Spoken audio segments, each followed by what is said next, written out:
欢迎来到新闻频道，明星们很高兴您订阅了该频道。肖战藏海传引爆台湾，两岸同追的文化密码曝光，童年噩梦变文化纽带。肖战古装剧让台湾观众直呼颅内高潮。2025年5月31日，肖战主演的古装权谋剧《藏海传》在台湾地区掀起追剧狂潮。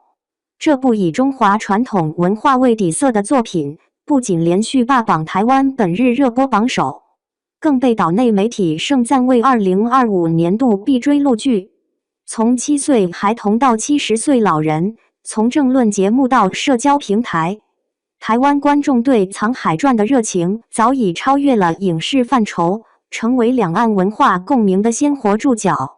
藏海传》讲述的是大庸国钦天监正之子藏海肖战士10年隐忍复仇，守护家国的故事。剧中，藏海以堪舆风水、榫卯机关为武器，智斗朝堂权臣，其美强惨人设与跌宕剧情，令两岸观众欲罢不能。然而，真正让台湾观众颅内高潮的，不仅是紧凑的权谋戏码，更是剧中对中华文化的精妙呈现。泰顺要发木偶、皮影戏营造法式等非遗技艺与历史典籍的融入，让台湾网友直呼原来老祖宗的审美这么震撼。更有台青因剧中重庆取景的戏份，萌生前往山城打卡的念头，直言想感受这片土地的烟火与豪情。两岸文化共鸣，从去中国化到文化 DNA 觉醒。近年来，台湾部分势力试图通过去中国化割裂两岸文化纽带，但《藏海传》的爆火，却狠狠打脸了这种荒谬言论。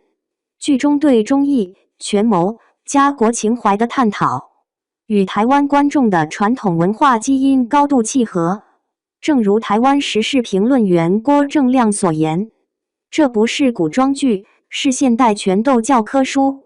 而当台湾观众为藏海的家国抉择落泪，为朝堂礼仪赞叹时，文化认同的力量早已穿透政治操弄的壁垒。这种共鸣并非偶然。从《甄嬛传》到《琅琊榜》，从《长相思》到《藏海传》，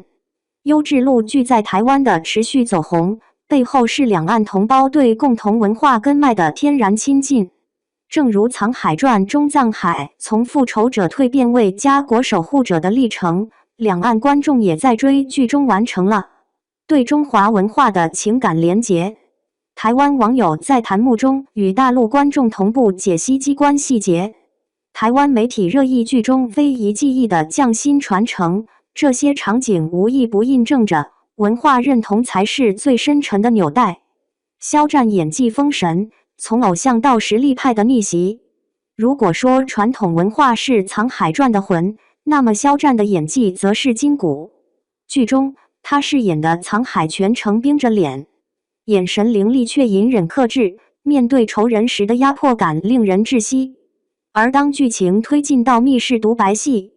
藏海看到父母遗物时崩溃呕吐、强压哽咽的层次感表演，更被台湾观众称为比偶像剧时期强10倍。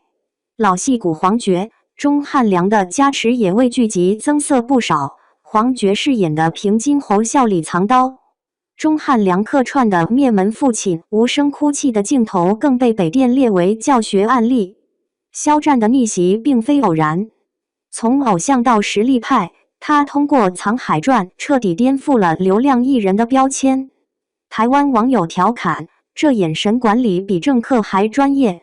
而肖战本人在接受采访时也表示，每部作品都是全新的开始。他的努力不仅赢得了观众的认可，更让《藏海传》成为两岸观众共同追捧的文化现象级作品。作为一名长期关注两岸文化的观众，我认为《藏海传》的成功给去中国化论者一记响亮的耳光。它证明，真正的文化认同无需刻意宣扬，而是通过细腻的艺术表达自然流淌。当台湾青年因剧中重庆风貌计划前往大陆旅游，当台湾观众为剧中家国情怀落泪，文化的力量早已超越了政治操弄的桎梏。未来的两岸交流，或许需要更多像《藏海传》这样的作品。它们不仅是娱乐产品，更是跨越海峡的文化桥梁。正如台湾海峡两岸公共事务协会理事长魏玉国所言，从古装到都市，大陆影视剧正在用文化共鸣连接两岸。期待未来有更多优秀作品继续书写两岸文化交融的动人篇章。